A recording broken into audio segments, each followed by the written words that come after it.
Dr. Nouriel Roubini, in an interview with Bloomberg Surveillance, warned that the stock market is completely disconnected from the dire economic outlook of a waning recovery amid continued depressionary pressures. Roubini says that we are going to go through a 10-year of misery. The stock market is driven by only 5 tech companies, the rest of them are not doing well, and there is no recovery in the general economy in sight. And what's good for Wall Street is actually bad for Main Street. Wall Street represents big firms, big tech, and big banks. At the same time, the Main Street represents workers, households, and small and medium-sized businesses. The stock market does not reflect the real economy. Main Street is struggling severely. The party on Wall Street, driven by liquidity via central banks, has reinflated financial assets to nosebleed valuations as the labor market implodes. The demise of millions of small businesses underlines the bleak picture we face. This means unpaid rents and more empty storefronts as Main Street withers on the vine. Most small businesses are based on shaky ground. No savings, no financial planning for emergency situations, or the future. Most of these businesses are going bankrupt. Until now, much of the damage has been masked by the massive government stimulus. Unfortunately, the damage all this has produced will become apparent over the coming months from the strong headwinds facing our economy. Wall Street is not ignoring the Main Street crash. It is causing it. If Facebook, Amazon, Apple, Microsoft, and Google were to be removed from the S&P 500 index, the overall Main Equity Index would be flat on the year, as opposed to plus 35%. And if you're going to talk about crazy stock movement, we can't forget to add Tesla to that list. I can't imagine why everyone wouldn't need a new Tesla during major economic depression. The Fed does not care about common people. Of course, the Main Street crash is ignored. Wall Street does not care about Main Street. It never has. Main Street has been doomed since 1971. 1971 was the beginning of the end, the massive monetary disorder. The gold standard was removed. And the US fiat was born. Wall Street gets the gold. Main Street gets the shaft, same as it ever was. All that matters is the bankers. They give you 0.0001% on your savings rate return, negative, with money dilution, and stealing on your hard work. And they charge you $23.63% credit card rate return on their free money. The Fed is turning billionaires into trillionaires.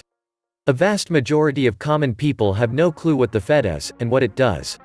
The Fed and the government allowed the banksters and corporations to loot the US Treasury for trillions to stimulate the fraud market while the people suffer from the lockdown.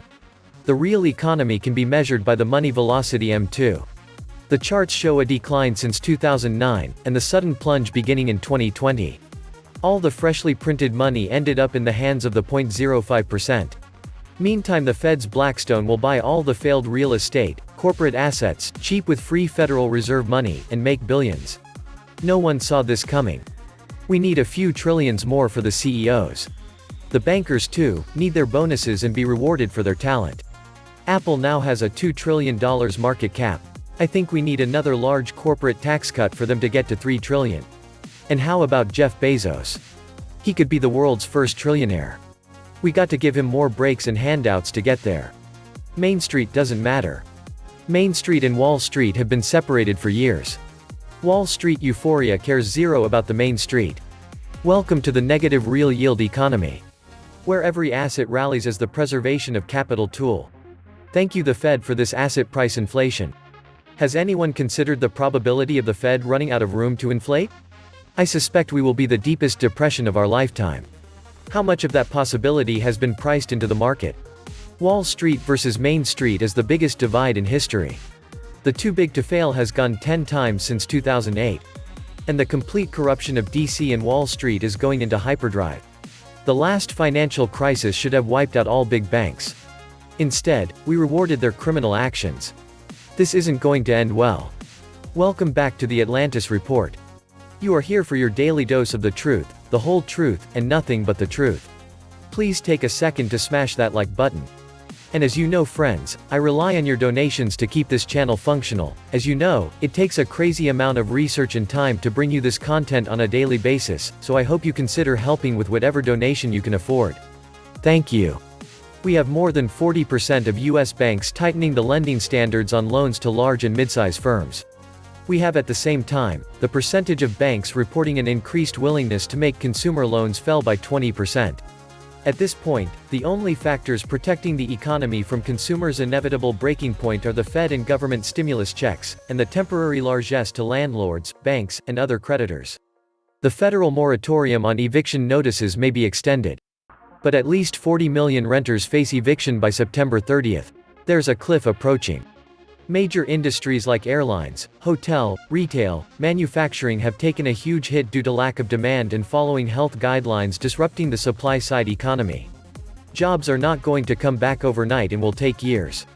It's not about your local store being able to outcompete Amazon. They can't for a multitude of reasons. It's about your money leaving your community the instant you click that buy button rather than staying to support and circulate in your community. I drove down the main street in my town and saw a ton of empty storefronts. People are now not only able to do a tremendous amount online from work to purchasing, etc., but they are being required to do so. It's a transformation, and towns like mine are not going to look the same ever again. Once mass defaults and bankruptcies from the restaurant, airline, cruise, hotel, theater, hospitality, theme park, racetrack, casinos, and commercial real estate happen, we will all be miserable together. Americans are going to get hungry and angry. I assume the bank bailout will cost the US taxpayer several $1 trillion. As a society, we have not discussed honestly who should take the hit, e.g., renters or landlords or banks or savers or taxpayers. The politicians dance around the issue and talk about fairness, but should we all take a hit? Is it really fair that the savers who had no stake in the risky assets should share in the losses or be bystanders to the gains? I do believe the day of reckoning is coming. There are a few stocks that are driving the markets higher: Tesla, FAANG, Microsoft, Nvidia. They are all overbought. We have the bubble like 2000. These stocks will undergo a correction. In a pure capitalist system, the market determines the hit. We don't have to figure it out. But we are not in a free capitalist system. We are in a Fed-manufactured illusion. The central bankers have lost their moral compass, and we are creating a moral hazard that only the financial elite understand. It cannot end well. And while it is immoral to do what the Fed and the politicians have been doing, it is perhaps even worse than the legacy media have been encouraging it. This is the plan. 1. Trigger massive foreclosures again. 2. Federal Reserve funded, Blackstone, buys up all the failed real estate for cheap. 3. Sells or rents. A repeat of 2008. They are doing exactly what they were designed to do. Forcing everybody into the fake Soviet-style market, so boomer C-level execs and their complicit politicians can cash in on their options. The Federal Reserve is committed to goosing stocks through corporate buybacks, bond buying forever. The power that be, including the Fed, have no choice but to goose stocks forever. 1. It's the easiest market to rig and control, except for precious metal markets. 2. All the pension programs and 401k programs depend on this. 3. It's the one piece of the economic narrative that tells some naive people that the economy is not in a free fall. 4. It's where the wealthy get and keep their wealth. The banks have been bankrupt since the repo crisis of September 2019 started. But something tells me Wall Street is going to come crashing down to Main Street's level within 6 months. They will have to pull the plug soon. Smart money is exiting now. The printing press does have limits, and China, Russia, and others conspiring to kick the US dollar to the curb will one day make American money printing seriously consequential, just like Zimbabwe. At some point stock drop hard, then the misery moves up the food chain. This recession is deemed permanent. This has been in the works for decades. Only blind and ignorant people have not seen what is coming. The only reason the stock market is not in the bin, around 0, is inflating by money printing. That is how they rip off the rest of the world. The question is, how far down the road can they kick the can? The carnage we see all over the world has been instigated. It sounds like they're aiming for society to come to an agreement for totalitarian rules that fix all these problems. Can the reserve banks, including the Fed, go bankrupt? They issue fiat dollars loans to governments. The citizens pay interest and taxes on the imaginary debt. The current interest on the 30+ trillion debt of the US alone is about $464 billion per year. That's $1.3 billion per every man, woman, child, and illegal alien who currently reside here. At some point, the payers cannot meet the debt, and the entire system has no money and no credit. If no one has money to use as barter, they have no food, no heat, no shelter, no nothing. What then? The banks have no money either. They can't hire proxy armies, because they can't pay them, so who's going to work for nothing? A carrot would be worth more than a bar of gold. It wouldn't be a brave new world, especially in not even the Dark Ages. It seems more likely the Stone Age. I expect that after the US falls even further into debt after the passing of this next stimulus package, and after the free money from the Federal Reserve drives the Dow above 30,000, then the gradual collapse of all of the markets should begin. I can't see this engineered crisis pass until the whole world markets and economies are plunged into darkness and are at the mercy of the international banking system. And we will then gladly accept their one world currency in place of the US dollar in exchange for a bailout. They will have the control they long desired, and we will be at their mercy. This following statement is said to be by Henry Kissinger: who controls the food supply controls the people, who control the energy can control whole continents, who controls money can control the world. Main Street is not just struggling. It is under attack by Wall Street financial vampires. This was the Atlantis Report. Please like, share, leave me a comment, subscribe. And please take some time to subscribe to my backup channels. I do upload videos there too.